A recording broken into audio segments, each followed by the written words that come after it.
السلام علیکم۔ کیسے ہیں دوستو آپ؟ امید کرتا ہوں کہ آپ سب خیر خیریت سے ہوں گے۔ تو آئیے شروع کرتے ہیں آج کی کہانی۔ ایک ڈاکٹر کہتی ہے میں ڈیوٹی پر مامور تھی۔ خودکشی کا ایک ایمرجنسی کیس آیا۔ لڑکی کا نام آمنہ تھا۔ میں نے اپنے 8 سال کے کیریئر میں ایسی خوبصورت لڑکی پہلی بار دیکھی تھی۔ وہ بے ہوشی کی حالت میں تھی۔ اس کو اٹھا کر لانے والے اس کے والد تھے۔ والد ماشاءاللہ بہترین پرسنالٹی کے مالک تھے، مگر بیٹی کی حالت نے ان کو اس وقت بے حال کر دیا تھا۔ پتہ نہیں کیوں مجھے لڑکی پر پیار اور اس کے والد پر بہت رحم آیا تھا۔ لڑکی کو آپریشن تھیٹر میں لایا گیا۔ آپریٹ کرنے کے بعد اسے دوسرے وارڈ میں شفٹ کر دیا گیا۔ گھر والوں کو بتا دیا گیا کہ لڑکی کی حالت خطرے سے باہر ہے۔ یہ سن کر لڑکی کا والد غرباء میں کچھ تقسیم کرنے کے لیے نکل گیا۔ میں نے اس کی والدہ کو آفس میں بلایا اور پوچھا کہ آپ کی بیٹی کو کیا ہوا ہے۔ لڑکی کی والدہ نے مجھے ایک کہانی سنائی۔ وہ کچھ یوں تھی: ہماری بیٹی نے انجینئرنگ کر رکھی ہے۔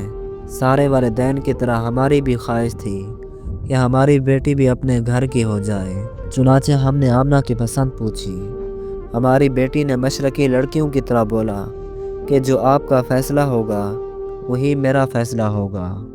اس نے سارا اختیار ہم کو دے دیا۔ چنانچہ اس کے رشتے کی بات چلائی۔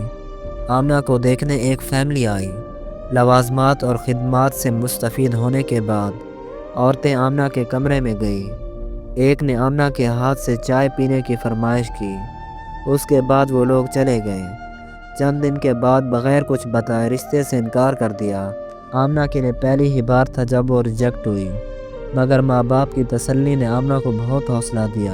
ایک بار پھر آمنہ کو دیکھنے کے لیے ایک فیملی آئی۔ چائے پینے کے بعد اجازت چاہی اور کچھ دن کے بعد یہ کہہ کر انکار کر دیا کہ لڑکی کو مہمان نوازی نہیں آتی، کیونکہ اس نے لڑکے کی ماں کو ٹیبل سے اٹھا کر چائے پیش نہیں کی، بلکہ عام مہمانوں کی طرح ٹیبل پر ہی چائے رکھ دی۔ اس انکار کے ساتھ آمنہ اور آمنہ کے والد بھی اندر سے ٹوٹ گئے۔ اللہ کی رضا سمجھ کر صبر کیا۔ کچھ دنوں کے بعد ایک نئی فیملی آئی۔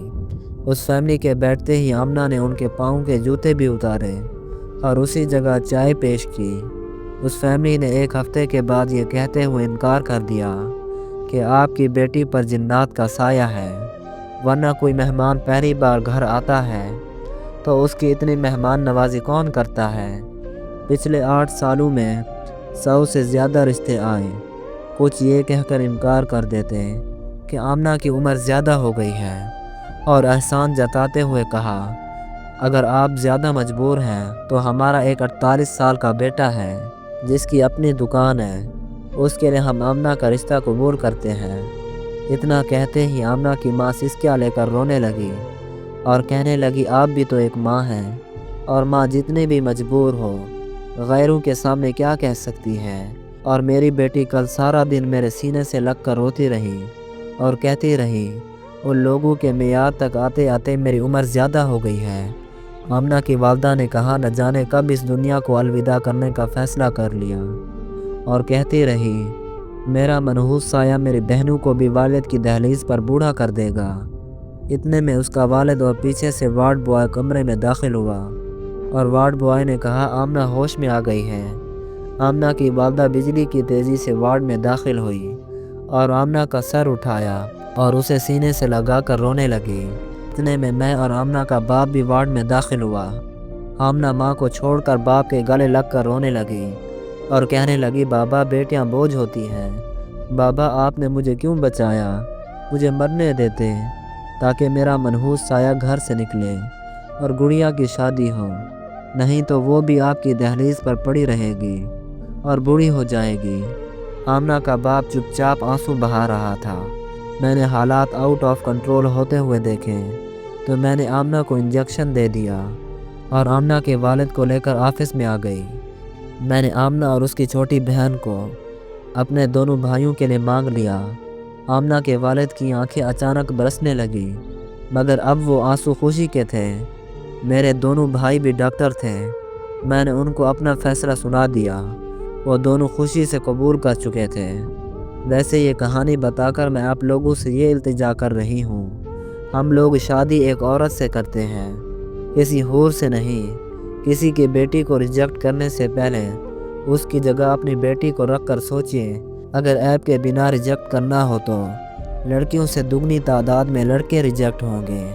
مجھ سے دنیا میں کسی بھی فارم پر کوئی بھی بندہ دستخط کروا لے، میں ثابت کر دوں گی کہ مرد میں عیب زیادہ ہیں۔